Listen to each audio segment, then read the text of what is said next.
आपले स्वागत आहे। आपण आलेलो आहे बुलढाणा जिल्ह्यातील पिंपळगाव काळे येथील जिल्हा परिषद उर्दू उच्च प्राथमिक शाळा या शाळेचे कित्येक वर्षापासून शाळा व्यवस्थापन समितीचे अध्यक्ष वर्तमानमध्ये सुद्धा आहेत आणि या अगोदर सुद्धा होते आणि लेखणी शास्त्राचे जळगाव जामोद तालुका प्रतिनिधी रफिक शेख यांची एक मुलाखत घेऊया। त्यासाठी आपण त्यांच्या निवासस्थानी आलेलो आहे, त्यांच्याशी आपण करूया थोडीशी चर्चा शाळेच्या विषयावर। सर, गुरु म्हणजे गुरुला आई जन्मदात्यापेक्षा जास्त महत्त्व आहे, बरोबर आहे? आणि आई तर फक्त आई वडील जन्मदाते असतात, परंतु गुरुचं महत्त्व या कारणानं मोठं आहे की आई फक्त जन्म देते, परंतु गुरु जीवन जगणं कसं आणि त्या जीवनाचा सार कसा, त्याचा वर्तवणूक कशी, या सर्व गोष्टीचं शिक्षण जे आहे गुरुकडून मिळते, बरोबर आहे? तर असा जो एक क्षण आता 2 दिवसा अगोदर तुमच्या शाळेत बघायला मिळाला, एक भावनिक क्षण जो बघायला मिळाला, असं क्वचितच ठिकाणी होते की ज्या ठिकाणी एखाद्या शिक्षकांचं ट्रान्सफर होते, ते शिक्षक या शाळेतून त्या शाळेत म्हणजे बदलीसाठी जातात आणि बदली होताना हा जो विद्यार्थ्यांचा तो भावनिक क्षण बघितण्यात आला आणि शाळा व्यवस्थापन समितीचे तुमचे जेवढे सदस्य असतील आपल्यासोबतचे, त्या सदस्यांना सुद्धा बघून असं वाटलं की हे शिक्षक या ठिकाणी होऊन कधी जायला नको असं तुम्हाला वाटत होतं, बरोबर? तर हा जो क्षण झाला तर हे प्रथम या शिक्षकांची तुम्ही नावे सांगावी की त्यांचे या ठिकाणी बदले। सर्वप्रथम लेखनीशास्त्राचं मी आभार व्यक्त करतो की ते माझ्या घरी आले आणि माझी बाईट घ्यायला मला सन्मान दिला। मी जिल्हा परिषद उर्दू उच्च प्राथमिक शाळेचा 2016 पासून अध्यक्ष आहे, आज पण सुद्धा अध्यक्ष आहे। मला तुम्ही जे प्रश्न केला ते योग्य केलं की गुरु हा म्हणजे आई वडिलांच्या पहिला आहे, कारण प्रथम आहे गुरु जो आहे तो खरोखर गुरु म्हणजे गुरु असते, कारण की गुरुपासूनच आपलं जीवन पूर्ण कसं जगायचं हे गुरु आपल्याला शिकवते, मार्गदर्शन करते, कारण की गुरुच्या माध्यमातूनच आपण पुढं काय करू, कसं करू। आता जर गुरु नसलं, कोणत्याही गोष्टीला जर गुरु नसलं तर ते वस्तू जीवनाला काही अर्थ नाही आहे। त्यानंतर आम्हाला दुःख ह्या गोष्टीचं आहे की आमचे जे शिक्षक आहे ते खूप चांगले शिक्षक होते, अफजल हुसेन सर, एजाज सर आणि वसीम सर। कारण की मी आल्यानंतर यांना बघितलं मी की आज पण सुद्धा माझ्या मनात त्यांचा खूप आदर आहे। मला असा भाविक व्हासारखा आता पण सुद्धा भाविक व्हासारखं वाटून राहिलं, पण कारण की हे शिक्षक जे होते त्यांनी माझी शाळेला खूप वेगळ्या रूपात नेऊन ठेवलेलं आहे।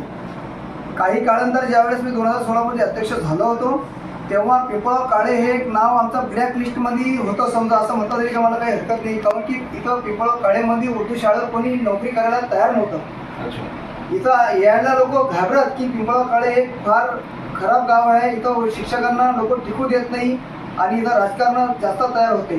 त्यानंतर मी अध्यक्ष आलो तर आणि मला जे हे शिक्षकांचं साथ भेटलं, अफजल सरांचं, वसीम सरांचं, एजाज सरांचं, त्यानंतर आमचे माजी मुख्याध्यापक करीम सर, ओबी सर यांनी शाळेला वेगळं रूप तयार करून केलं आणि आज ते आमच्या जिल्ह्यामध्ये पिंपळगाव काळेचं असं नाव आहे, 1 नंबरवर नेऊन ठेवलं उर्दू शाळेच्या माध्यमातून।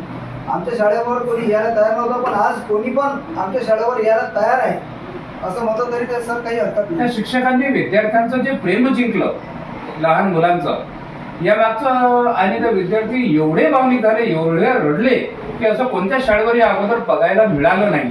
तर शिक्षकांनी एखाद्या विद्यार्थ्यांच्या मनात भीती असते की XYZ अमुक शिक्षक खूप मारतात, खूप कडक आहेत, खूप शिकवतात, परंतु संपूर्ण शाळा यांच्या बदलीला रडली, याचं मुख्य कारण काय? या शिक्षकांचं विद्यार्थ्यांसोबतचं प्रेम कसं, हे थोडंसं शॉर्ट वाक्यात सांगा। सर, खरोखर आहे शिक्षकांना विद्यार्थी भेटतात, पण आमचे शिक्षक जे होते ते शिक्षक त्यांनी कधी दाखवलं नाही शिक्षकपणा, त्यांनी एक फॅमिलीसारखं राहिलेले आहेत आणि मुलांना स्वतःचे मुलं समजून ते वागले आणि त्या मुलांना कधीही कोणतीही गोष्टी शेअर करायची, काही पण अडचण असो, जे मायबापांना सांगत होते ते शिक्षकांना आमचे विद्यार्थी सांगत होते। त्यामुळे आमचे सर्व विद्यार्थ्यांना, पालकांना, गावातील लोकांना खूप दुःख झालेलं आहे। पालकांना सुद्धा याचं क्रेडिट जाते भरपूर की त्यांनी शिक्षकांना सहकार्य केलं, शाळा व्यवस्थापन समितीला सहकार्य केलं। तर या सर्वच गोष्टीला म्हणजे जे शिक्षण एखाद्या वेळेस कसं होते की एखाद्या मुलाला शिक्षकानं जर चापड मारली तो लगेच आईवडिलाकडे जातोय, आईवडील त्याच्याकडे किंवा त्याचे नातेवाईक तिथे येतात आणि गोंधळ घालतात. हो. तर अशा कोणत्याच प्रकारचा असं या शिक्षकांच्या राहण्यामध्ये असा प्रकार घडलेला नाही असं तरी मला वाटतंय. नाही सर, घडलेलं आहेत बी, पण आमच्या गावातील पालक पण सुद्धा समजदार आहेत की सरांनी जर मारलं असेल तर त्याच्यामुळे काही ना काही चांगलाच काहीतरी उद्देश असेल त्यांचा मारायचा.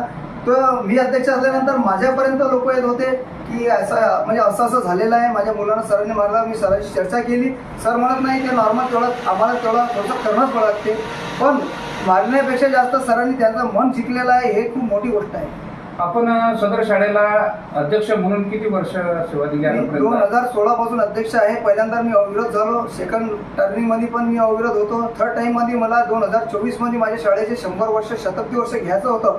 त्यावेळेस मला थोडीशी रुकावट आली होती. माझ्या विरोधात 1-2 जण तयार झाले होते, पण ईश्वरांनी माझा साथ दिला आणि मला 7+3 मध्ये मी वोटिंगमध्ये निवडून आलो आणि चौथ्यांदा पण मी अविरोध निवडून आलो.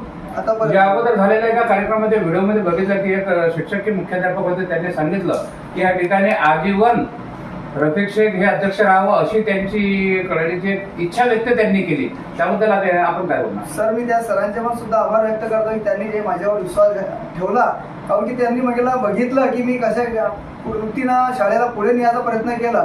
आणि कसं आहे, मला तर अजून माझे मुलं आहेत शाळेमध्ये, पण माझं पण एक स्वप्न आहे, माझी पण एक इच्छा आहे की माझ्यानंतर कोणीतरी गावामध्ये माझ्यापेक्षा चांगले लोक आहेत, त्यांना पण संधी मिळाली पाहिजे. खरोखर जर मी कंटिन्यू मध्ये राहिलो तर माझ्यामध्ये काही अडचण नाही राहणार ना, कारण की जे लोक नवीन आहेत, नवीन पिढी आहे, ते माझ्यापेक्षा जास्त काम करणारी पिढी आहे. माझं असं एक मत आहे की त्यांना एक संधी द्यावी पाहिजे. आपल्या भाषणातून सुद्धा असं ऐकावंच मिळालं हो, किंवा पुढे आता अध्यक्षपद ग्रहण करण्याची आपली इच्छा नाही आहे. नाही सर, माझी इच्छा तर नाहीच आहे.